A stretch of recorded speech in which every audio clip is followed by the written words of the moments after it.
Bien, très bien. Ok, alors on va démarrer. Donc, je suis désolé de ne pas avoir pu être avec vous. C'est très speed pour moi les deux derniers vendredis. Je suis content de vous retrouver ce matin. On va donc continuer en fait ce qu'on a commencé les 2 semaines précédentes. On a terminé donc enfin, lors du dernier cours, il y a 3 semaines, c'était vendredi il y a 3 semaines, on avait terminé sur l'histoire de ce prosélyte donc, qui est venu voir Shammai et Hillel avec une demande un petit peu incongrue. C'était de se convertir, mais en apprenant que la Torah chez Birtab, que la Torah écrite, et en laissant de côté la Torah chez Béalpé. Donc on se rappelle de la réactions très différentes qu'ont eu Shammai et Hillel. Shammai qui Garbo bin Zifa, comme on l'a vu, qui l'a renvoyé d'une manière assez violente et assez ferme, et Hillel qui au contraire lui a accepté, comme donc on l'a vu à la fin du cours, il a accepté de le recevoir, il a accepté de lui enseigner, de commencer en tout cas un enseignement avec lui, et cet enseignement était en réalité censé non pas le conforter dans sa position de rejeter la Torah orale, mais au contraire, c'était censé lui ouvrir l'esprit, et lui ouvrir les yeux, et lui faire comprendre que sans la Torah orale, eh bien, la Torah était incomplète et qu'il n'y avait pas de possibilité d'aller plus loin. On a vu deux approches totalement différentes de la part de Shammai et d'Hillel. Et c'est un petit peu ce qu'on va voir encore aujourd'hui, c'est de peut-être affiner un peu plus les personnalités de Shammai et d'Hillel au travers de deux nouvelles histoires qui sont vraiment la continuité de ce qu'on a vu les semaines précédentes. Chaque histoire est différente, chaque histoire a son enseignement propre, mais lorsqu'on prend toutes ces histoires dans leur ensemble, eh bien, on se rend compte qu'elles visent à nous présenter et à affiner les personnalités de Shammai et d'Hillel sans chercher à arbitrer entre les deux.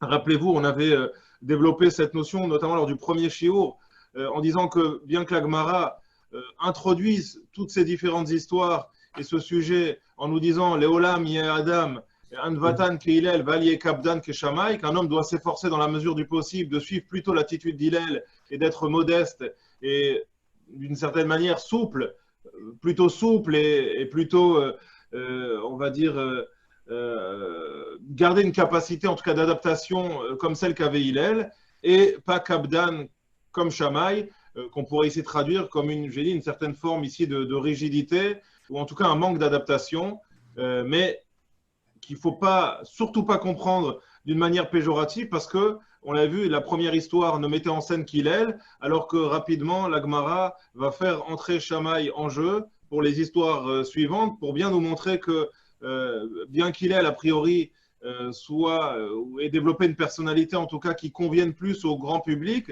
pour autant, Shammai a également beaucoup de qualités dans sa manière d'aborder les choses.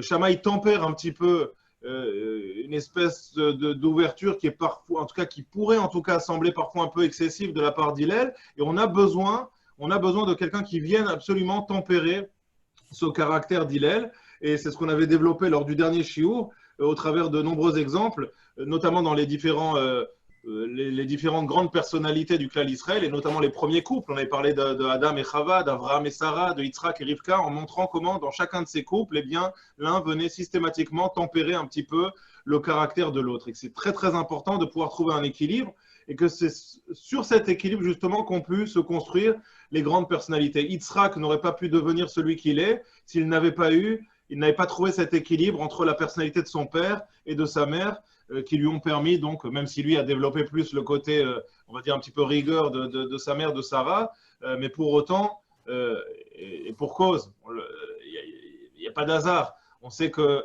Sarah, elle a toujours un petit peu surprotégé Yitzhak, Abraham, justement par ce côté, ce chesed un petit peu débordant qui était le sien.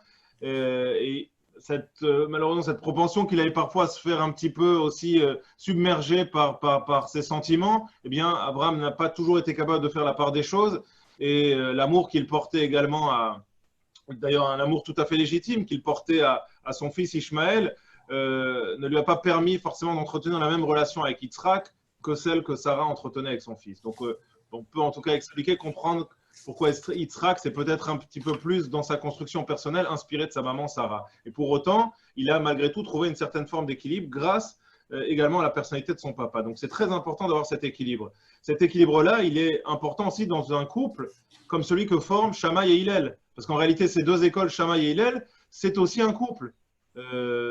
C'est aussi un couple d'une certaine manière. Et c'est au travers de cet équilibre-là que la plupart des élèves vont pouvoir se construire. Alors, bien évidemment, chaque élève, en fonction de l'école dans laquelle il a appris, va plutôt suivre l'avis de Shammai ou l'avis d'Hillel, mais pour autant, en tout cas pour le public ou pour les élèves de ses de ses différents maîtres, eh bien, on a véritablement ici donc quelque chose de très très important dans cet équilibre que vont former Shammai et Hillel avec leurs attitudes propres. Alors, on va donc continuer sur l'histoire que nous avions à peine commencé à aborder lors du dernier shiur.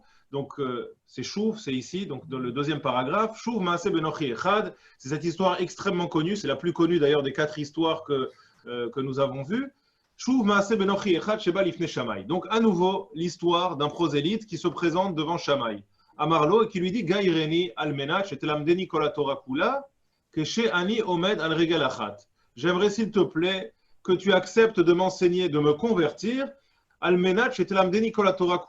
mais à condition de ne m'enseigner la Torah que sur un seul pied.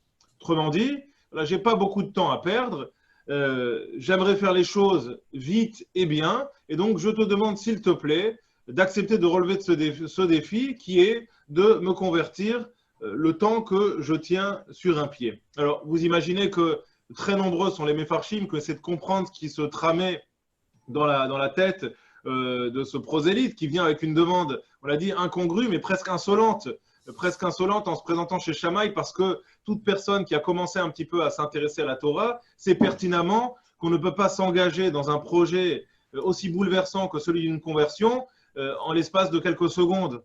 En prétendant pouvoir accéder à la Torah et aux connaissances simplement en l'espace de quelques secondes ou de quelques minutes tout au plus, puisque c'est en principe le temps qu'une personne moyenne est capable de tenir sur un pied. Donc si on lit cette histoire au premier degré, la demande est non seulement incongrue, mais je vais dire plus qu'incongrue, elle est surtout extrêmement insolente de la part de ce prosélyte. Ce qui nous permet d'ailleurs de comprendre l'attitude de Shammai, qui est beaucoup plus compréhensible que l'attitude d'Hillel. Donc Shammai, on a toujours tendance à le considérer comme quelqu'un de dur, comme quelqu'un d'intransigeant, c'est le mot que je cherchais tout à l'heure. Shammai, c'est, lorsqu'on a une lecture superficielle de sa personnalité, c'est l'intransigeance absolue.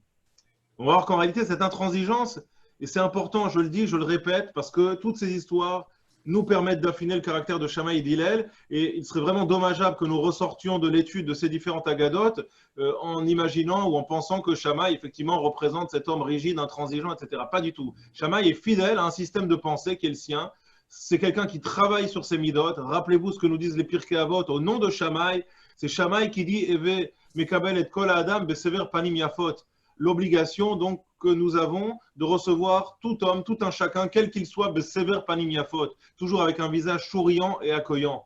Donc Shammai ne peut pas avoir, ou prenez en tout cas une attitude contradictoire en nous disant à la fois d'accueillir tout un chacun, quel qu'il soit, puisque c'est ça l'enseignement de Shammai dans les Pirkei Avot, c'est pas d'accueillir avec un visage accueillant, chaleureux, amical, uniquement les personnes qui nous auraient gratifié ou qui nous auraient prodigué du bien, mais c'est d'être capable d'avoir cette attitude en toutes circonstances, quelle que soit entre guillemets notre humeur, et c'est la grande difficulté pour un homme, c'est d'être d'humeur égale, quels que soient les événements de la vie qu'il peut être amené à traverser, savoir à tout moment être capable d'accueillir l'autre en faisant abstraction de ses problèmes personnels et en cherchant à être vraiment en communion avec la personne qui se trouve en face de nous. Donc l'accueillir d'un visage souriant, chaleureux. Donc il n'est pas possible que Shammai prône quelque chose d'aussi puissant, d'aussi fondamental, et que par ailleurs, lorsqu'il doit mettre, on parle du grand Shammai, on ne parle pas de n'importe qui, lorsqu'il doit mettre cette attitude en pratique, que Shammai, au contraire, fasse exactement l'inverse de ce qu'il dit.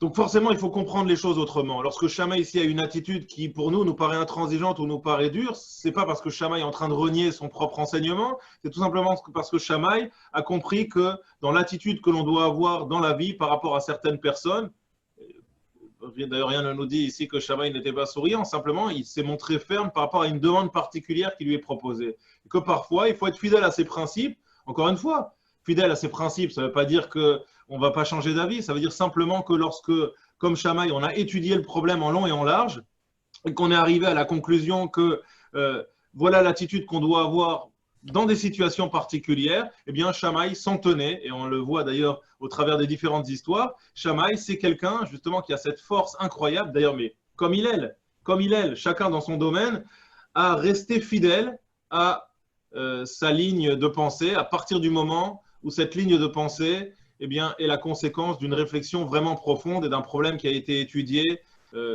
comme il le faut. J'ai envie de dire pas de manière superficielle, mais véritablement en long et en large. Et Shammai, c'est aussi une très très grande qualité, eh bien, à cette capacité à ne pas se laisser submerger par l'émotion. C'est très important lorsqu'on est un assis Israël, lorsqu'on est un prince, lorsqu'on est lorsqu'on est à la tête d'un beddin, lorsqu'on est un enseignant, eh bien, il est très important, lorsqu'on a des responsabilités particulières, il est très important de savoir faire la part des choses et de ne pas toujours se laisser submerger par les sentiments.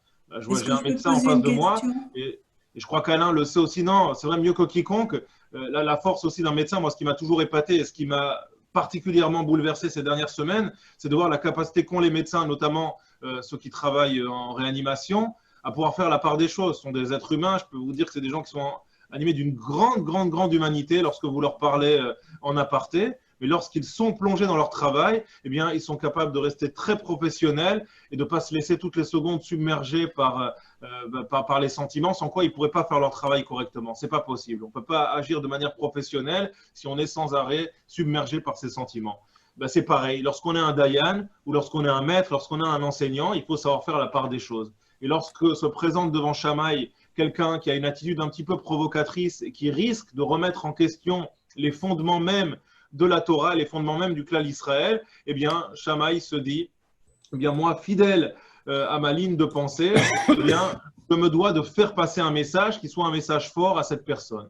Alors, on ne peut pas se présenter, et ce n'est pas son kavod qui est en jeu. Shammai n'en a rien à faire de son kavod. Shammai a compris qu'au travers de cette demande, on est en train finalement de remettre en question les fondements même de la Torah, que cet homme-là a une idée derrière la tête. C'est un homme très intelligent qui se présente devant Shammai. Il l'a compris. C'est pas un homme farfelu. C'est un homme qui cherche à faire passer un message. Et donc Shammai lui dit, tu cherches à me faire passer un message? Bien moi aussi, je cherche à te faire passer un message. Donc réfléchis à ce que je vais te dire, ou réfléchis à la manière dont je vais te renvoyer, et éventuellement reviens me voir si tu es capable de changer d'avis. Mais l'attitude un petit peu hautaine et un petit peu orgueilleuse et à la fois extrêmement provocatrice qui est la tienne lorsque tu viens pour te convertir, c'est-à-dire non pas pour me caresser dans le sens du poil, moi, Shammai, au contraire, pour rentrer sous les ailes de la providence divine, eh bien, c'est une attitude qui demande beaucoup plus d'humilité. Et c'est la raison pour laquelle Shammai va avoir cette attitude extrêmement dure. Je développerai encore un petit peu le sujet. Simplement, donc, reprendre encore une fois donc, la lecture de ce passage, la fin de la lecture. Donc, Dachafo Be'amat Abinyan, chez Beyado. Chaque détail est important. Rappelez-vous, on l'avait évoqué lors des shiurim précédents, et notamment lors du premier shiur, j'ai fait une introduction à la notion de Haggadah, cette notion donc de toutes ces anecdotes qui sont rapportées dans le Talmud, tous ces récits qui ne sont pas là pour détendre le lecteur. On aurait pu imaginer que le Talmud est quelque chose de tellement complexe et de tellement fourni que parfois on a besoin de faire un petit peu des pauses et d'étendre le lecteur au milieu de passages j'ai dit, de shakla vetaria, de discussions halachiques alambiquées. Pas du tout. On l'a dit, les Haggadot ne sont pas là pour détendre le lecteur, elles sont là parce que souvent elles sont en rapport avec ce qui vient d'être évoqué ou parce qu'on a cité le nom d'un Tana et qu'une anecdote est à mettre ici en scène et à rapporter au nom de ce Tana, au nom de cet enseignant. Et chaque détail a son importance. On l'a dit, la Gemara est avare en mots, et si elle nous rapporte des détails dans les histoires, c'est pas simplement c'est pas pour nous faire plaisir, c'est pas pour nous dépeindre le décor, c'est pour nous enseigner quelque chose de bien particulier.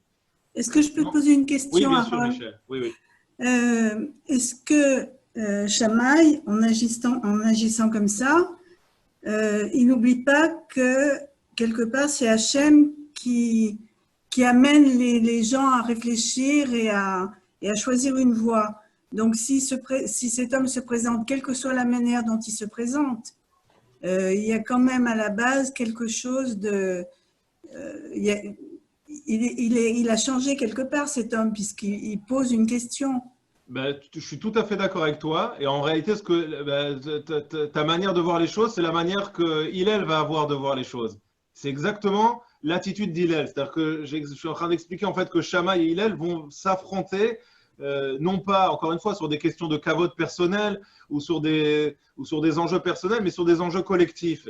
Et lorsque Hillel, lui, va se montrer, on va dire, beaucoup plus ouvert, moins intransigeant, en se disant, il y a toujours quelque chose de bon à prendre finalement dans cet échange que je vais avoir avec cette personne, et peut-être que ça va fonctionner, peut-être que ça ne va pas fonctionner. Mais il est en tout cas de mon devoir d'essayer. Eh bien, Hillel réfléchit exactement comme toi, comme ce que tu viens de faire remarquer, en se disant, aucune rencontre n'est fortuite dans l'histoire et dans le monde. Si cette personne se présente devant moi, c'est sans doute que j'ai quelque chose à lui apporter. Alors, je le redis, ça ne fonctionnera peut-être pas, mais en tout cas, moi, j'aurais tout essayé.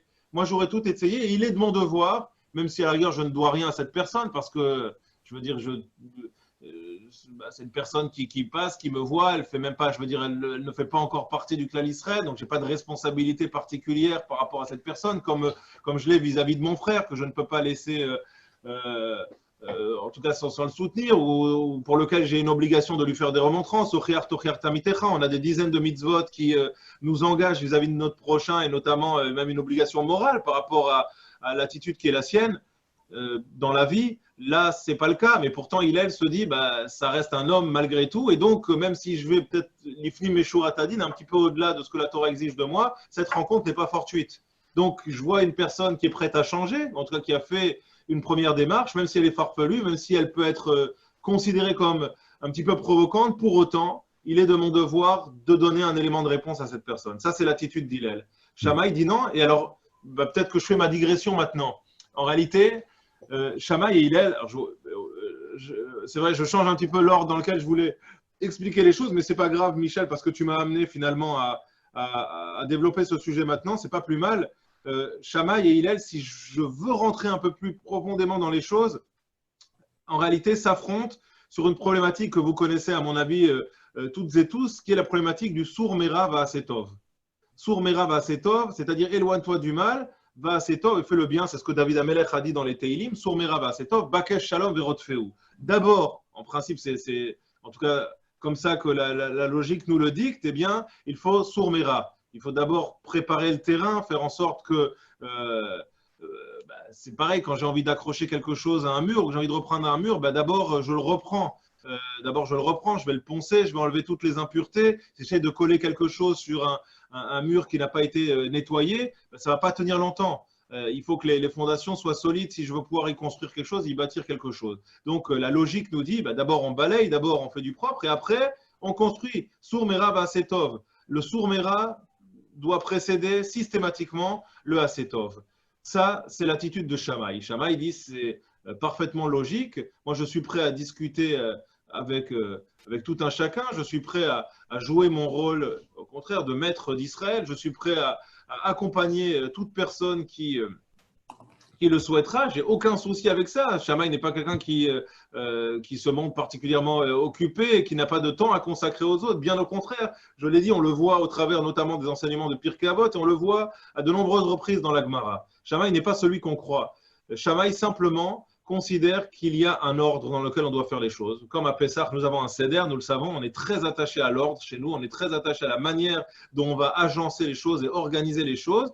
Et il y a un ordre. Lorsqu'Akadosh Baruch Hu a créé le monde, il l'a créé dans un certain ordre. Nous sommes là pour essayer d'imiter Akadosh Baruch Hu, pour essayer de s'identifier à lui et s'inspirer en tout cas de la manière dont Akadosh Baruch Hu agit. Donc de la même manière qu'il y a un ordre pour faire les choses, on ne pouvait pas créer l'homme avant d'avoir créé le ciel et la terre, avant d'avoir créé les animaux, les poissons, etc. Il fallait montrer que la nature est là au service justement de l'être humain et que c'est à lui maintenant de respecter cette nature et d'en faire quelque chose de bien, en tout cas d'être capable de l'élever pour pouvoir lui-même se construire et pour pouvoir élever toute cette nature. Eh bien, de la même manière, lorsqu'un homme cherche à s'améliorer, lorsqu'il cherche à se construire, il doit d'abord faire le ménage. Ça, c'est la première chose, la première étape pour pouvoir changer sa vie, pour pouvoir construire, pour pouvoir avancer. Hillel dit, c'est vrai, je ne remets pas forcément en question complètement ce principe, mais Hillel pense que parfois, il faut savoir un petit peu arrondir les angles. Parfois, il faut savoir arrondir les angles et se dire qu'à partir du moment où cette personne a fait une démarche, eh bien, cette démarche, en réalité, en elle-même, elle est déjà une certaine forme de sour mera. Je ne sais pas si vous entendez ce que je veux dire. Il n'a pas fait encore totalement le ménage, cette personne-là. Mais Michel, tu l'as dit toi-même, à partir du moment où il vient, il se présente, il fait déjà l'effort et c'est déjà très courageux de sa part de dire je vais changer de vie, de dire je suis prêt peut-être à remettre tout en question dans ma vie. Alors, pas tout, puisqu'on le voit. Il dit, ben, j'ai pas envie de tout changer. Moi, si tu arrives à me le faire en 5 secondes ou en 10 secondes ou en 3 minutes pendant que je tiens sur un pied, ça me va très bien. Moi, je ne cherche pas à en faire plus. Moi, ça ne m'intéresse pas forcément les 613 mitzvot, etc. Mais je suis déjà prêt à un petit changement. Pour Il prend un Hillel… risque déjà. Pardon? Il prend un risque, il prend le risque que Voilà, la personne en exactement. face de Tout lui… à fait. Tout à fait. Donc, on pourrait comprendre que pour Hillel, ce risque est en réalité déjà une certaine forme de sourméra. Si je vais encore plus loin et que je dis les choses de manière encore plus osée, bah, Hillel bouleverse presque ce principe en disant bah, c'est pas grave, il n'y a pas de sourméra en premier, c'est pas grave. Vous savez, le Rav Zevin, que j'adore, vous avez dû entendre parler de lui, le Rav Yosef Shlomo Zevin, c'est notamment lui qui est à l'origine de l'encyclopédie talmudique. C'est lui qui a commencé tout le projet de l'encyclopédie talmudique, qui est un ouvrage vraiment monumental sur ces livres jaunes citron qu'on trouve souvent dans les bibliothèques et qui reprennent vraiment. En commençant par le Aleph, et là on est déjà au 42e, 43e volume, donc tous les grands principes du Talmud en les expliquant, donc par ordre alphabétique, et le Rav Shlomo Yosef Zevin, qui est donc une personnalité extraordinaire du siècle dernier, a écrit notamment, donc parmi ses nombreuses farim, un commentaire d'anthologie sur la Torah et sur les fêtes, qui s'appelle La Torah Vela Moadim, c'est presque mon livre de chevet, et dans un de ses commentaires sur Hanouka, il explique, je pense que j'ai déjà dû écrire un édito sur le Shabbat Shalom, à mon avis, sur ce sujet-là, sur cette idée-là, qui est celle justement de l'affrontement du Sourmera et Asetov entre Shammai et Hillel au travers de la mitzvah de Adlakat Hanoukia, de l'allumage de la Hanoukia. Comme vous le savez, Shammai et Hillel s'affrontent sur la manière dont on doit allumer la Hanoukia. Nous suivons l'avis d'Hillel, en tout cas jusqu'à la venue du Mashiach. Après, les choses s'inverseront et on suivra l'avis de Shammai. Donc, comme quoi, vous voyez bien que Shammai n'est pas disqualifié, puisque c'est son avis qu'on suivra lors de la période la plus noble de l'humanité, qui est celle de l'avènement du Mashiach. Et on n'est pas à même, aujourd'hui, l'humanité ne peut pas supporter de vivre sous l'intransigeance, entre guillemets, mais dans le sens le plus noble du terme ici de Shammai. Ce n'est pas l'intransigeance bête et méchante, c'est une certaine forme d'intransigeance qui ne convient pas à la totalité de l'humanité, dans laquelle tout un chacun ne peut pas se reconnaître et s'identifier. Shammai nous dit, lorsqu'on allume la Hanoukia, on commence par 8 le premier jour et on va en descendant. Hillel nous dit non, on commence par une bougie et on va en montant. Alors, il y a plein d'explications. Bien sûr, la Gemara elle-même donne des explications. Elle dit c'est par rapport aux jours qui rentrent, par rapport aux jours qui sortent, par rapport au nombre de corbanotes qu'on amène, etc. Mais ce qu'il y a d'intéressant en réalité, c'est que c'est, nous dit le Rav Zevin, en réalité, toute cette notion de Sourmera et Setov sur laquelle s'affrontent Shammai et Hillel. Shammai dit on part de 8 et on va brûler. Il y a le feu qui brûle et on va en diminuant. 8, 7, 6, 5, il faut éliminer. À Hanouka, le message d'abord, c'est de savoir un petit peu brûler et de savoir éliminer tout ce qui ne fonctionne pas dans notre vie pour pouvoir rebâtir sur des bases saines et solides. Hillel dit non.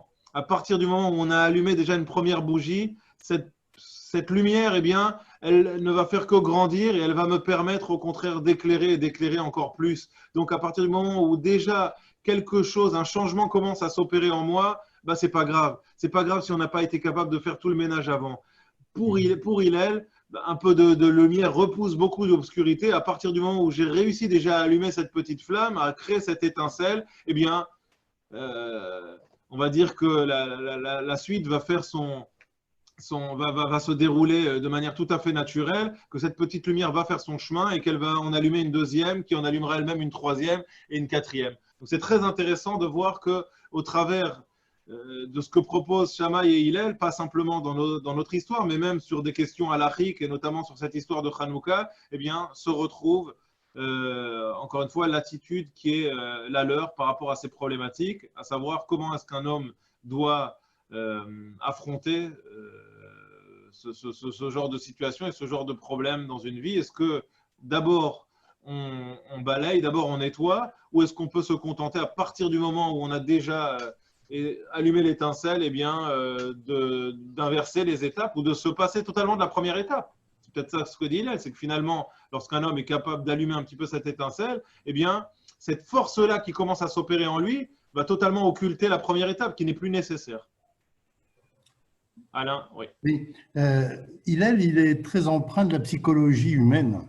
Parce que si je veux commencer à faire de l'alpinisme, par exemple, je ne vais pas commencer par la face nord de la guerre, je vais commencer par des pentes plus douces et monter progressivement. J'arriverai quand même au sommet. Simplement, je vais y arriver selon mes capacités, selon ce que je sais. Malin Bakodesh. Alors, les gens il y a les convertis, puis il y a les gens qui sont éloignés. On voit bien ça dans la problématique par rapport au judaïsme dit libéral, enfin, on voit bien ça. Oui. Et arriver progressivement, il y a des gens qui ne savent pas, qui sont dans le rat, qui sont dans la mauvaise posture. Ils ne connaissent simplement rien. Bon, ils ne connaissent rien. Et donc, les faire monter, c'est les faire monter progressivement plutôt que de faire la face nord de la guerre tout de suite, quoi. C'est peut-être une manière de tenir compte de la psychologie de l'homme. Alors, ça me parle beaucoup ce que vous dites, parce que, donc, alors je vais expliquer pourquoi Dachafo Bamata Binan Sheveyado, je vais expliquer ce détail, pourquoi Hillel va le repousser, il va le repousser avec sa règle d'architecte. Mais regardez, Balifne Hillel, je termine l'histoire, et je reviens après sur le Hamata Binyan pour aller dans le sens de ce que vous avez dit, Alain. Balifne Hillel, il se présente devant Hillel, donc encore une fois, c'est intéressant. Hillel sait sans doute que cet homme-là s'est présenté chez Shammai avant de venir chez lui. Et je l'avais dit précédemment, je l'avais dit pour l'histoire que nous avions vue il y a 3 semaines, cet homme-là, après s'être fait rejeter comme un malpropre par Shammai, ne décide pas d'aller voir quelqu'un d'autre. Il va pas chez les libéraux, il va pas. Non, il va chez Hillel. Donc c'est intéressant, c'est-à-dire qu'il ne se décourage pas pour autant, il décide de rester dans un judaïsme authentique. Et ça, je pense que ça parle à Hillel. Hillel est conscient de cela, il se dit, bah, cet homme-là, il faut l'aider à partir du moment où il ne rejette pas tout en bloc, mais il cherche a priori quand même si sa demande, encore une fois, est farfelue et provocatrice, que vous voulez, mais il vient me voir moi. Donc, c'est que cet homme-là, il est quand même en recherche d'authenticité. Il n'a peut-être pas pris les choses par le bon bout, mais il est en recherche d'authenticité. Et donc, Hillel gaillerait. Hillel nous dit tout de suite, la Gemara, avant même de nous dire ce qu'il a fait, ou ce qu'il lui a dit, la Gemara commence par nous dire Hillel l'a accepté. Et Gaïri, il l'a converti. Et à Marlo, mais en même temps, et bien sûr, il faut comprendre que c'est concomitant, ou que même le Gaïri, en réalité, n'est qu'une introduction. Il l'a converti une fois qu'il lui avait donné l'enseignement. Mais il lui a dit les choses d'une manière simple. Il a dit, ah, tu veux apprendre sur un pied, il n'y a pas de problème. Je vais t'apprendre la Torah sur un pied. De alarsani le chavrech lo ta'avid. Ce que tu détestes, ne le fais pas aux autres. Zoïko la Torah kula. Voici, c'est toute la Torah. Ce principe-là incarne toute la Torah. Veidar, Pirushaou, Zilgmor. Le reste n'est que commentaire, n'est qu'explication. Zilgmor va et apprend. Je vais revenir là-dessus. C'est très très important de comprendre chaque détail, chaque mot dans la réponse, la manière dont Hillel a répondu. On était resté sur une question la dernière fois en disant que Hillel va lui apprendre un principe, mais en tournant le principe à la négative. Il y a plus de 100 commentateurs qui se posent cette question-là. Pourquoi Hillel ne lui a pas dit Ve'afta l'ereacha kamocha, aime ton prochain comme toi-même. Voici toute la Torah. Le reste n'est que commentaire, parce que ce qu'Hillel a dit, ne fais pas à ton prochain ce que tu n'aimerais pas qu'on te fasse, c'est pas écrit dans la Torah. Comment est-ce qu'il peut lui dire Zuko la Torah kula? Déjà, réduire la Torah à un pasouk de la Torah, c'est déjà quelque chose d'un petit peu osé et de presque insultant, et en tout cas de très complexe, quoi. Comment est-ce qu'un homme pourrait se permettre, à quel titre, aussi grand qu'il soit, un homme pourrait-il se permettre de réduire la Torah qui a été donnée par Akadosh Baruch Hu à un verset parmi tous les versets de la Torah? Mais en plus de surcroît, de choisir un verset qui n'est même pas dans la Torah, c'est d'autant plus surprenant et d'autant plus choquant. Donc on va répondre à cette question. On ne donnera pas les 100 réponses, mais en tout cas, sachez que plus de 100 commentateurs se sont posés cette question. Mais je reviens, Alain, par rapport à ce que vous avez dit sur le début de notre histoire. Cet homme-là, lorsqu'il vient demander à se convertir, il demande à ce qu'on lui apprenne la Torah al-Regel Achat, sur un pied. Alors j'ai dit sur un pied, la première manière en tout cas de comprendre les choses, si on a une lecture au premier degré, c'est de dire, ben, moi j'ai pas envie de me fatiguer, j'ai envie de me convertir parce que ça m'intéresse. Finalement, un juif, ça m'a l'air sympathique. J'ai commencé à avoir quelques lectures, mais voilà, en faire trop, c'est pas mon truc. Moi, commencer à me plonger dans les mitzvot, dans la réalisation de certaines choses qui vont avoir un impact direct sur ma vie, c'est pas quelque chose qui me convient forcément. Donc, si on pouvait faire les choses de manière succincte et de manière à ce que je puisse devenir juif sans trop avoir à faire des concessions dans ma vie, c'est quelque chose qui, en tout cas, me parle à moi et qui me serait très sympathique. Mais al-Regel Achat, ça peut également vouloir dire que cet homme-là était prêt, en tout cas, à s'engager al-Regel Achat sur l'un des 3 pieds sur lesquels repose la Torah. C'est ce que vont nous dire un certain nombre de farshim. Je vous dis, ma réflexion, elle est inspirée à la fois du Maharsha, du Ben Yehoyada, des principaux commentateurs de la Haggadah. Et or, vous le savez, le monde y tient, comme vous le savez, donc sur trois piliers. Sur 3 piliers, le monde repose sur 3 piliers. C'est le début de Pirkei Avot. Et lorsque les Pirkei Avot nous disent que le monde repose sur 3 piliers, eh bien, donc ils sont Torah, Avoda et Maasim Tovim. La Torah, la Avoda, le service divin, donc qui est aujourd'hui la Tfila, et les Maasim Tovim, les bonnes actions, eh bien, on pourrait ici comprendre que cet homme-là, qui vient se convertir, accepte de se convertir, mais dans un premier temps, en tout cas, en ne se référant qu'à l'un de ces 3 piliers. C'est ça ici, Regal Achat. Ici, ce pied, ça représente un des 3 piliers. Donc moi, je suis prêt à m'engager, mais j'aimerais m'engager uniquement en ne me concentrant que sur l'un des 3 piliers. Et Hillel accepte le défi. Hillel accepte le fait que, ben, effectivement, dans la vie, on puisse commencer les choses, faire les choses par étapes. Faire les choses par étapes, qu'on ne soit pas obligé d'imposer à l'homme tout en même temps. Alors, c'est difficile, Alain, dans le sens où ça pourrait, en tout cas, on pourrait comprendre qu'effectivement, pour un Choser Bitchouva, pour quelqu'un qui a envie de se rattacher de nouveau à ses sources et qui a envie de se rapprocher de la Torah, eh bien qu'on puisse faire les choses par étapes, donc en commençant d'abord par telle ou telle mitzvah et en essayant de progresser par la suite. Donc ça, je le comprends parfaitement. Mais lorsqu'il s'agit d'un prosélyte, là, les choses sont un peu différentes parce que la personne, c'est la condition. Lorsqu'on veut intégrer le clan Israël, lorsqu'on veut rentrer sous les ailes de la Providence, eh bien, on prend tout le package. On ne peut pas faire le tri, on ne peut pas accepter un certain nombre de choses et refuser le reste. Mais je ne pense pas forcément que Hillel cherche à déroger à la règle. Hillel est simplement en train de dire que cette personne-là peut s'engager à respecter la Torah ou en tout cas à adhérer au message de la Torah, mais qu'il lui faut un certain temps pour pouvoir intégrer ces différentes choses. Et donc, il faille malgré tout procéder par étapes. Donc, cette personne-là, on va l'accompagner. On va l'accompagner dans sa démarche et on va lui permettre de procéder par étapes. Et en réalité, je ne sais pas si Hillel a véritablement… Ça, ce n'est pas très clair dans la Gemara. Est-ce que Hillel l'a converti immédiatement ou est-ce qu'il a accepté de l'accompagner dans une démarche qui, plus tard, a abouti vers une conversion? Ce n'est pas évident. Il ne faut pas forcément prendre les choses à la lettre. Lorsqu'on nous dit que Hillel l'a converti, c'est-à-dire qu'il a accepté de le convertir. Et ce n'est pas forcément qu'il lui a immédiatement donné sa théouda de Géroud, qui lui a dit bah, tiens, c'est bon, on réunit un beddin, on te trempe au mikvé, c'est bon, tu es converti.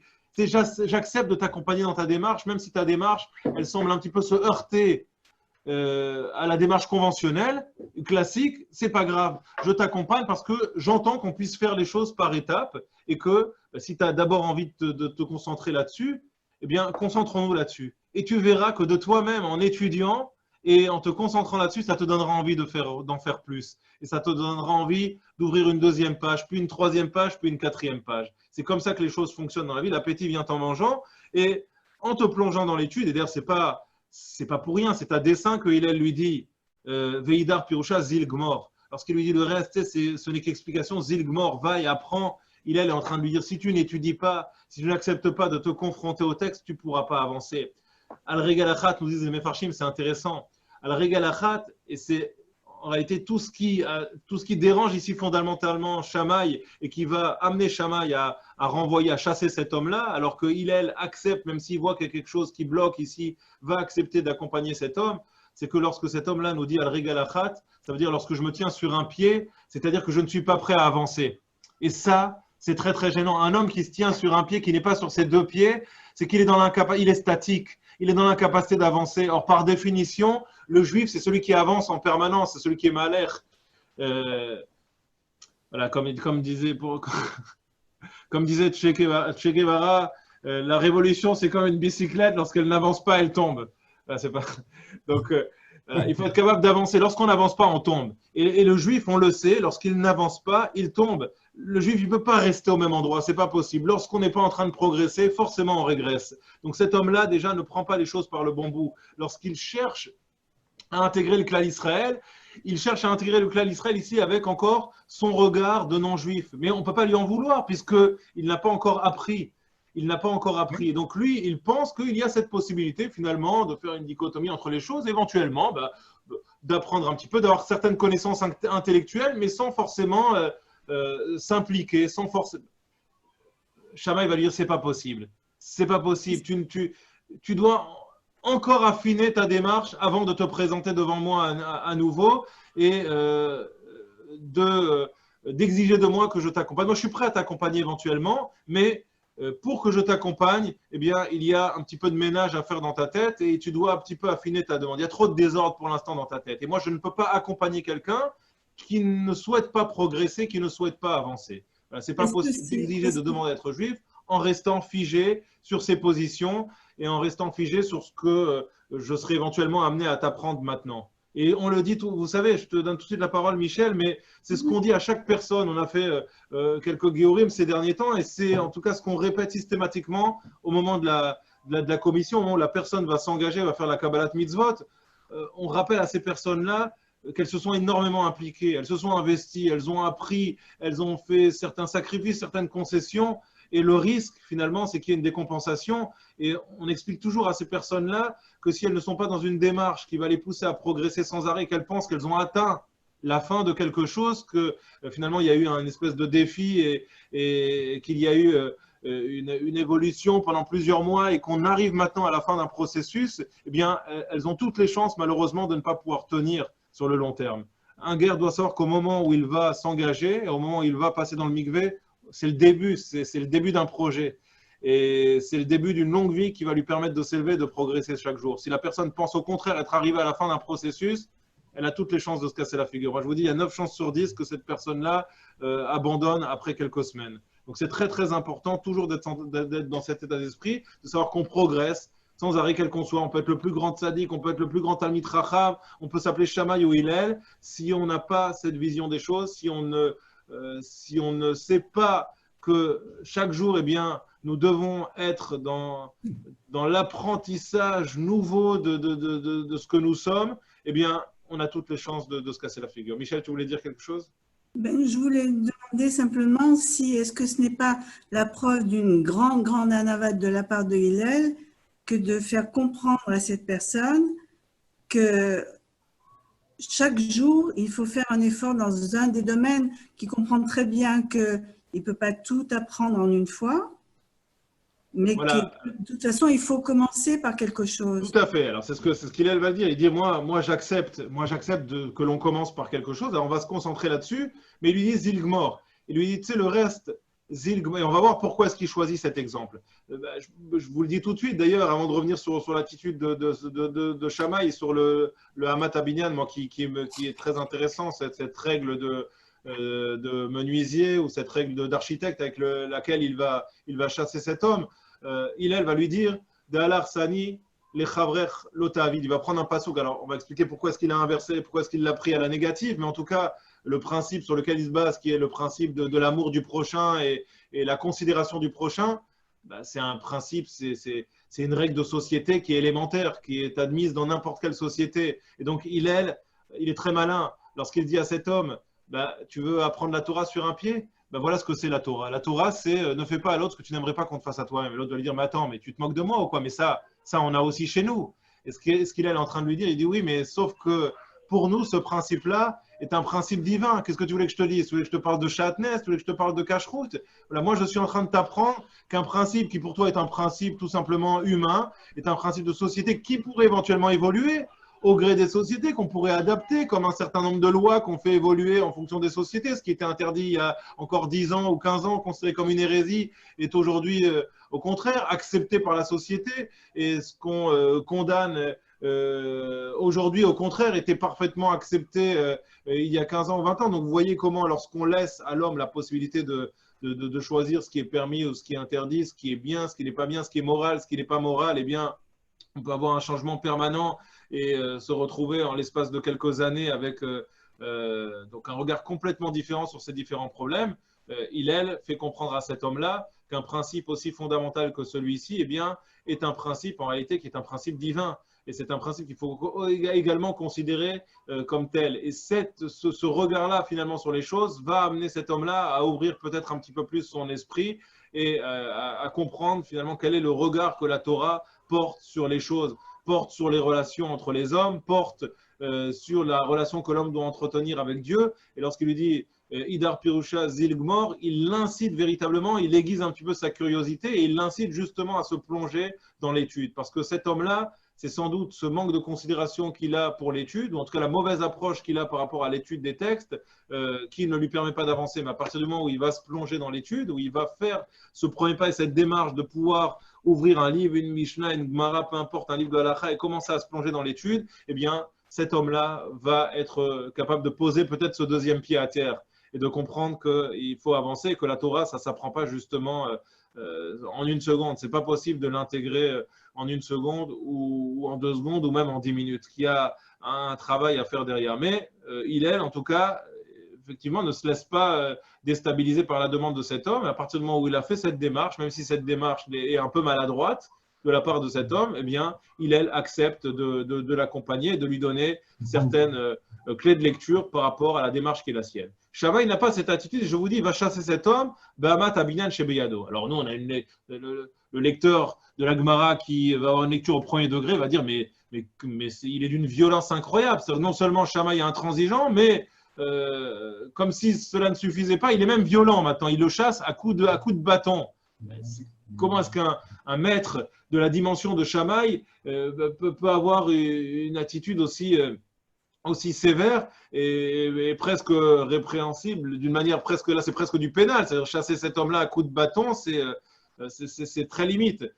Bien évidemment, il ne faut pas avoir une lecture au premier degré de ce passage-là, et lorsque Shammai va chasser cet homme-là, Amat Abinyan chez Beyado, avec cette règle de menuisier ou d'architecte. Alors premièrement, c'est sans doute parce que c'est ce que Shammai avait sous la main, parce que Shammai était architecte, c'était son occupation dans la vie, mais la règle d'architecte ici, c'est un message que Shammai fait passer à cet homme-là. Il lui dit, une maison ne peut reposer que sur des fondations solides. Comme vous le savez, les fondations, elles doivent toujours être plus larges et plus solides que la maison elle-même. Sans quoi, la maison va s'écrouler au bout de quelques années. Eh bien, c'est ce que Shammai explique à cet homme-là. Tu viens me voir parce que tu cherches à te construire ou à te reconstruire.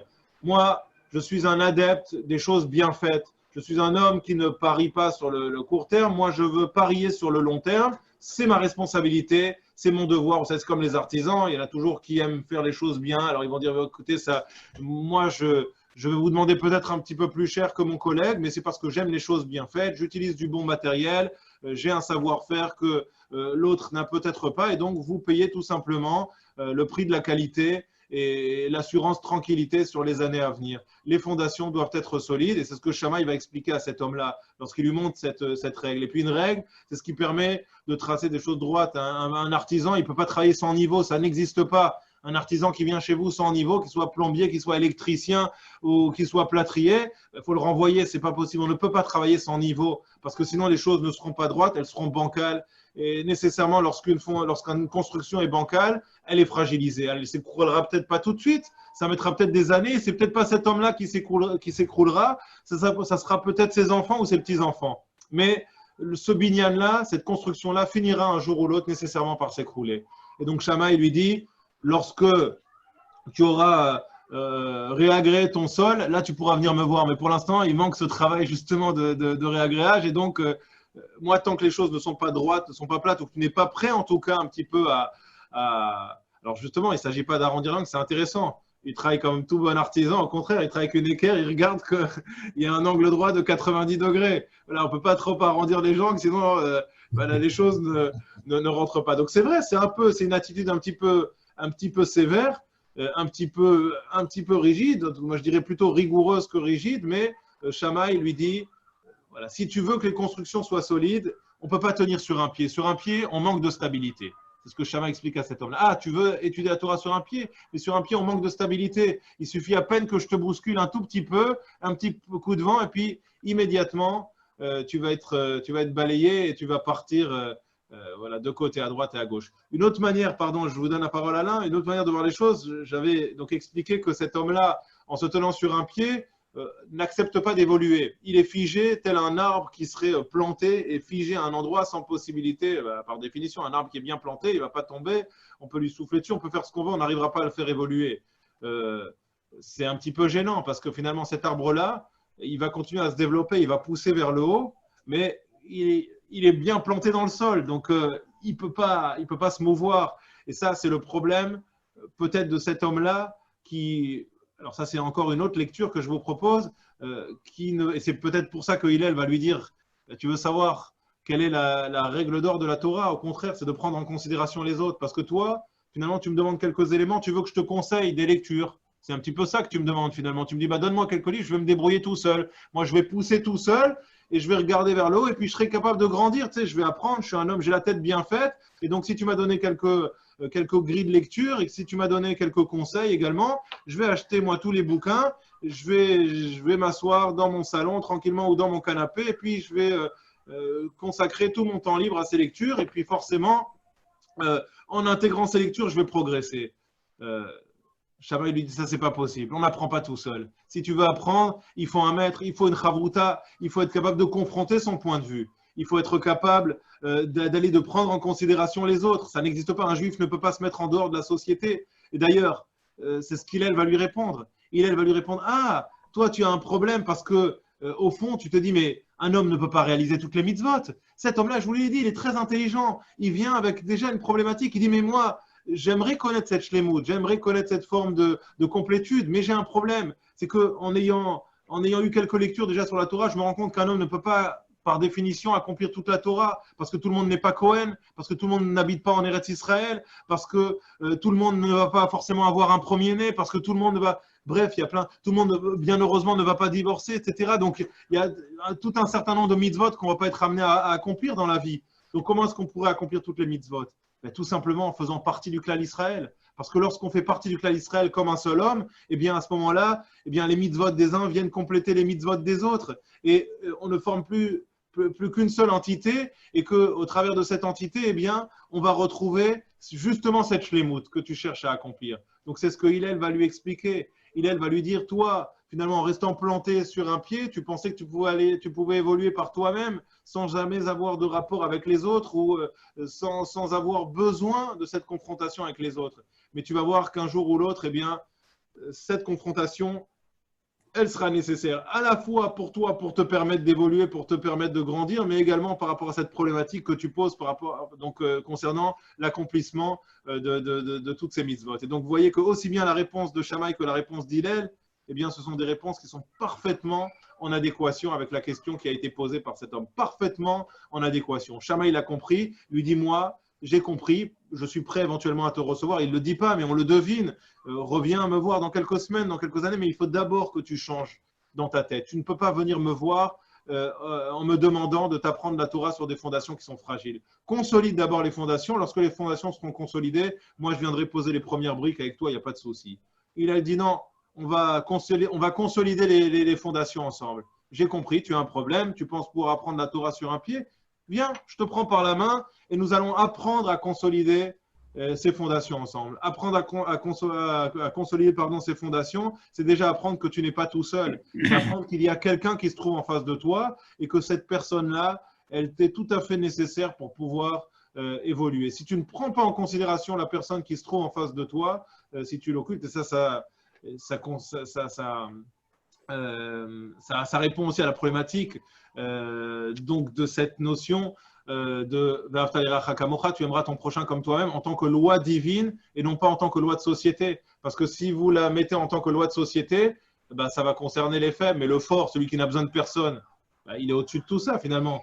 Celui qui n'a pas besoin des autres parce qu'il a la puissance, il a le pouvoir, il a l'argent, il a tout ce que vous voulez, ben, il va faire fi de cette règle. Ou celui qui tout simplement n'accepte pas les règles en société, il va faire cette règle en considérant que de quel droit telle personne m'imposerait des règles, de quel droit un autre être humain me priverait de mes libertés les plus élémentaires ou m'imposerait telle ou telle règle. À partir du moment où c'est une loi transcendante, c'est une loi divine, ben là, forcément, elle concerne aussi bien le faible que le fort. Elle n'est plus une loi qui est liée à un besoin, à une nécessité personnelle. C'est une loi qui concerne tout le monde. C'est une loi qui a été fixée par Akadosh Baruch Hu et qui concerne tout le monde et qui n'a pas uniquement comme objectif, on va dire, de maintenir des rapports équilibrés dans la société, mais bien plus que cela.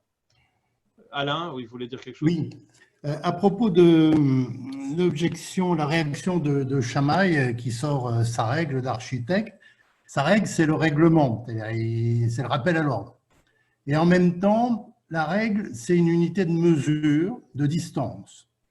Unité de mesure de distance, de nos jours, on parle de distanciation sociale, physique, c'est-à-dire, Shammai lui signifie la distance, la différence qu'il y a entre lui et cette personne qui vient le voir. Il montre à quel point ils sont différents. Il montre à quel point il y a une différence de culture ou de civilisation, de connaissance ou d'approche, mais c'est pour lui montrer, lui faire sentir, parce qu'on a une mesure de distance, on a les Bahamot, on voit bien un périmètre qui est ainsi défini. Il est là pour dire, écoute, tu viens, sache quand même que nous ne sommes pas du même bord, nous sommes un peu différents. Voilà, mesure la différence, la distance qui nous sépare, et puis je te prendrai. C'est très intéressant. C'est très, très intéressant comme réflexion. Je n'avais pas réfléchi à ça sous cet angle, mais c'est vrai que effectivement, la règle elle impose une certaine distance. Et bien sûr, Shammai ne le fait pas par orgueil. Au contraire, il le fait pour répondre à la question et peut-être même un petit peu à l'insolence de cet homme-là, en lui faisant comprendre, il dit, écoute, moi, je suis devenu Shammai. Je ne considère peut-être pas que je suis un très, très grand homme, mais en tout cas, ce que je suis devenu grâce à l'effort et parce que j'ai accepté de me construire étape par étape. Toi, tu cherches à être Shammai ou à devenir Hillel, et d'ailleurs, ce sera l'objet de la prochaine histoire qu'on n'a pas eu le temps de voir, qu'on verra sans doute la semaine prochaine. Ça ne se fait pas en un jour, c'est pas possible. On ne peut pas devenir Shammai, on ne peut pas devenir Hillel, on ne peut pas devenir Moshe Rabbeinu en un jour. Il y a un travail sur soi à faire, il y a des étapes à franchir progressivement avant de pouvoir prétendre non pas à se convertir, parce qu'on ne demande pas à quelqu'un de s'appeler Moshe Rabbeinu ou Shammai Hillel pour se convertir, mais en tout cas, au moins savoir que les choses prennent du temps et qu'on doit être toujours dans une perspective d'évolution. Et ça, je l'ai dit, vraiment, c'est fondamental. Si une personne vient en pensant que la conversion, c'est simplement un processus mécanique avec éventuellement un petit travail à faire ou les 20 heures de conduite et qu'au bout de 20 heures, c'est bon, on sait conduire déjà parce qu'on a eu le petit papier rose et qu'il n'y a plus de problème, on n'a plus rien à apprendre. Non, personne ne sait conduire après 20 heures, là je peux vous le dire, c'est impossible. C'est avec l'expérience, bien sûr, et c'est avec la vie, avec la mise en situation qu'on apprend à affiner sa conduite. C'est exactement ce que Shammai ici signifie à cette personne-là. Donc en résumé, en fait, aujourd'hui, ce qu'on a vu, encore une fois, au travers de cette histoire, ce sont vraiment les deux personnalités d'Hillel et de Shammai qui sont en train de s'affiner, cette notion de Sourmera et d'Asetov. Dans quel ordre on doit traiter ces deux notions? Est-ce que la première étape du Sourmera, elle est indispensable, comme le pense Shammai, ou est-ce qu'elle peut éventuellement être un petit peu mise sous silence à partir du moment où on va avoir un Asetov qui va être débordant et qui va totalement occulter cette première étape. En tout cas, c'est vraiment l'attitude qui est celle d'Hillel, de se dire, il y a déjà une démarche, elle n'est peut-être pas suffisante, mais elle est déjà là, et à moi, en tout cas, de me débrouiller avec les moyens du bord. Voilà ce que j'ai en ma possession, et bien je vais essayer avec cela de faire ce que je peux. Puis-je rajouter un mot? S'il vous plaît, est-ce que je peux encore dire quelque chose? Oui, bien sûr, Nicole, on ne vous entend pas très fort, mais... Ouais. Je vais essayer de prendre le micro. Je n'ai pas eu la même écoute que M. Morali, parce que pour moi, ce qui était important dans ce que vous avez dit, c'est que c'était cette règle d'architecte. Je n'avais jamais fait attention à cela, à savoir qu'il faut de la stabilité. Ça, c'est une chose. Et la deuxième chose qui m'a frappée, pourquoi est-ce qu'il a répondu par je parle de Hillel, par une règle Ben Adam la Chavero et pas Ben Adam la Makom. En général, on pense toujours il faut d'abord toutes ces lois religieuses, et lui, il a vraiment insisté sur Ben Adam la Makom. Pourquoi? Alors, à cette question sur le Ben Adam la Chavero, Ben Adam la Makom, je pense que c'était justement expliqué. Alors,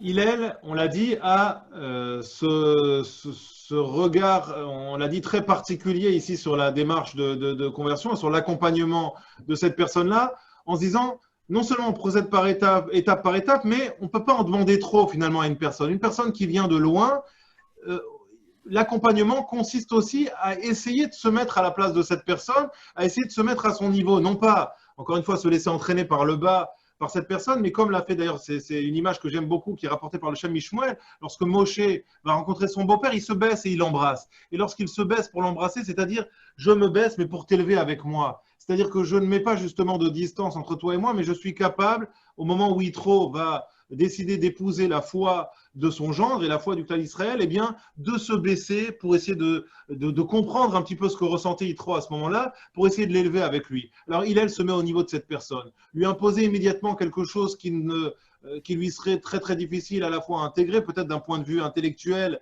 et également à mettre en application, c'est peut-être qu'Hillel ne désirait pas. Hillel va commencer par des choses qui sont assez simples, qui sont accessibles à tout un chacun, avec, on l'a dit, cette petite astuce et bien lui faire comprendre que ce n'est pas une règle de société, mais que c'est au contraire une règle qui est une règle aussi Ben Adam Lamakom. Parce qu'en réalité, respecter son prochain et ne pas faire à l'autre ce que l'on n'aimerait pas que l'on nous fasse à nous, eh bien, c'est s'entraîner en quelque sorte pour être capable d'avoir exactement le même rapport avec Akadosh Baruch Hu. La société, c'est un laboratoire. C'est un laboratoire pour nous permettre d'affiner notre rapport Ben Adam Lamakom. Ça, c'est très important de se rappeler de ça. On ne peut pas affiner notre Ben Adam Lamakom, qui est quelque chose de très abstrait, donc qui est naturellement n'est pas quelque chose d'inné pour une personne. Eh bien, on ne peut l'affiner qu'au travers de quelque chose de très concret qui est le Ben Adam Lamakom. Donc, c'est un laboratoire pour affiner son Ben Adam son Ben Adam Lamakom. Le Ben Adam Lachavero est un laboratoire pour affiner le Ben Adam Lamakom. Et lorsqu'Hillel va proposer cette règle de Ben Adam Lachavero à cet homme-là, c'est justement pour lui dire: je ne vais pas t'imposer peut-être quelque chose de trop complexe au départ, mais te montrer qu'au travers de ce Ben Adam le Ben Adam Lachavero, et surtout si tu le prends par le bon bout, non pas comme une règle de société, mais en comprenant que derrière cela se cache aussi du Ben Adam Lamakom, eh bien, c'est ce qui va te permettre de progresser. Je voulais vous dire encore une dernière chose, justement par rapport à ce qu'on vient de dire avec justement le Ben Adam Lamakom et le Ben Adam Lachavero. Je voulais vous dire quelque chose qui m'est revenu au moment où je suis en train de parler, que je n'ai pas pensé à dire tout à l'heure. Ça va, bon, je sais pas, ça me reviendra. Si j'y repense la semaine prochaine, là, ça m'est sorti de l'esprit. Mais en tout cas, c'est comme ça, à mon sens, qu'il faut comprendre cette réponse. Du coup, on n'a même pas eu le temps de voir. Là, je n'ai pas envie de prendre trop de votre temps. On n'a pas eu le temps de voir pourquoi est-ce qu'on l'a pris à la négative, mais ce n'est pas grave. Je réaborderai cette question la semaine prochaine. Pourquoi est-ce qu'il a tourné ce grand principe de Va'avta l'iracha kamocha, tu aimeras ton prochain comme toi-même, il l'a tourné de manière négative en disant: ce que tu n'aimerais pas qu'on te fasse, eh bien ne le fais pas aux autres. J'ai pas le temps d'aborder cette question maintenant, mais en tout cas moi c'est comme ça que je comprends le choix qu'Hillel a fait de faire reposer le principe de toute la Torah là-dessus et de ne pas avoir choisi une mitzvah Ben Adam Lamakom. C'est vrai, c'est peut-être à cela qu'on se serait attendu ici. Par exemple, je sais pas, tu veux savoir qu'est-ce que c'est la Torah? Ben, la Torah, c'est je suis Hachem ton Dieu, par exemple, la première des Aseret Adibrot. C'est quelque chose qui aurait été assez logique. Mais en même temps, ce que Hillel lui dit, ça veut dire je ne vais pas te faire ça. Ah, voilà, ça m'est revenu. Juste une seconde, voilà, Nicole. Ce que je voulais vous dire aussi, ça c'est une lecture aussi qui est proposée par certains. Alors, je ne sais plus si c'est le Maharsha qui le dit. Je vais le reprendre, mais certains proposent, Nicole, de dire que et il se base, c'est pas une explication en l'air, hein, c'est basé sur des psukim dans le Nar, où le sens ici de donc De'alar Sani le Chavrech al Ta'avid, ici le prochain, ici tel qu'il est défini en réalité, les Chavrach ici ça serait Akadosh Baruch Hu. Oui. Ça sera Akadosh Baruch Hu. Le Ve'avta l'Reacha kamocha, si tu aimeras ici ton prochain, Akadosh Baruch Hu est aussi appelé Réa. On le voit à plusieurs reprises dans le Nar, donc en réalité, on pourrait aussi le comprendre comme ne fais pas, voilà, ne fais pas Akadosh Baruch Hu ce que tu n'aimerais pas qu'il te fasse lui-même. Donc certains comprennent cette phrase, ce principe-là qu'Hillel va énoncer à ce guerre comme quelque chose qui ne serait pas entièrement du Ben Adam Lachavero, mais du Ben Adam Lamakom. Ou au moins, en tout cas, du Ben Adam Lachavero mêlé à du Ben Adam Lamakom. Avec une lecture ici de ton prochain, non pas ton prochain, ton ami, mais Akadosh Baruch Hu. Qui plus est, Adam, c'est B'Tselem Elohim. Oui, tout à fait. Tout à fait. Une part forte d'Hachem, voilà. Tout à fait. Ouais. Ouais. Non, je disais qu'en fait, ce que Hillel dit à cet homme, c'est que je ne vais pas, moi, te mettre dans une position où tu seras inconfortable, quelque part. Parce que s'il le fait mettre sur un pied et qu'il veut lui apprendre quelque chose, l'autre va souffrir. Donc, Hillel, quelque part, lui dit, je ne vais pas te mettre, toi, dans cette situation-là. De toute façon, ce que cherche Hillel, c'est évidemment à lui faire reposer le deuxième pied à terre. Ça, c'est évidemment à terme, encore une fois, Donc, Hillel lui ne montre cherche le pas respect. forcément à rentrer dans le jeu de cette personne. Je pense que je conclurai là-dessus, mais c'est vraiment très important de le dire. De la même manière que Shammai a l'air intransigeant, et en tout cas assez sévère dans sa manière d'aborder les choses, Hillel ne cherche pas à jouer le jeu de cette personne. Simplement, Hillel fait avec. Hillel a une capacité d'adaptation, voilà, qui est peut-être un peu plus importante que celle de Shammai. Hillel dit bah, voilà les éléments qui sont en ma possession maintenant, je m'adapte à la situation et je vais faire en sorte que cette personne qui voulait apprendre la Torah sur un pied, eh bien, rapidement puisse poser son deuxième pied à terre pour commencer à avancer, à avoir une véritable démarche qui soit une démarche viable et, comme on l'a dit, une démarche de stabilité. C'est très, très important. Entamer une démarche aussi noble et aussi bouleversante que celle-là, sans avoir de stabilité, c'est quelque chose de totalement farfelu. Mais ça serait une erreur vraiment fatale ici de penser, et vraiment une erreur primaire de penser que Hillel cherche à rentrer dans le jeu de cette personne. Il dit, ah, tu vas apprendre la Torah sur un pied, il n'y a pas de problème. Bah, écoute, surtout reste sur ton pied et moi, je vais t'apprendre en 2-3 secondes comment devenir juif. Pas du tout. Tu es sur un pied pour l'instant. Viens, regarde. Je te donne déjà un grand principe de base. Tu vas voir que toi-même, juste en réfléchissant à ce que je t'ai dit, très rapidement, à l'espace de quelques heures, peut-être ou de quelques jours, déjà, ça va te faire rapidement poser ton deuxième pied à terre et tu vas avoir envie de progresser et d'aller de l'avant. Exactement. Voilà, Shabbat Shalom. Et puis donc à la semaine prochaine, donc normalement à décider que donc il y aura la dernière semaine de petit déjeuner rabbinique la semaine prochaine, avec quand même, on est en plein débat, mais ça, on souhaite le reprendre. Je ne sais pas si ça sera tous les jours à la rentrée, mais en tout cas ça continuera sûrement au moins 2 fois par semaine, je pense, à la rentrée. On verra en fonction de la manière dont on peut agencer le calendrier. Mais donc, en principe, la semaine prochaine, avant les vacances, donc on aura la dernière semaine de petit déjeuner rabbinique. Donc, on se retrouvera vendredi prochain, Bezrat Hashem encore. Ouais. On Sachant fera un que sioum. vendredi matin est un peu chargé, quoi, de manière générale. Ouais, je sais que le vendredi matin est très chargé, mais voilà. Si on prendra si on décide de reprendre à la rentrée, on fera peut-être un petit sondage pour savoir quels sont les 2 meilleurs jours dans la semaine, par exemple, pour faire le petit déj. Ok. Toda Rabba, Shabbat merci. Shalom. Shabbat Shabbat shalom, shalom. merci Shabbat shalom à beaucoup. tous. Shabbat shalom à tous, oui.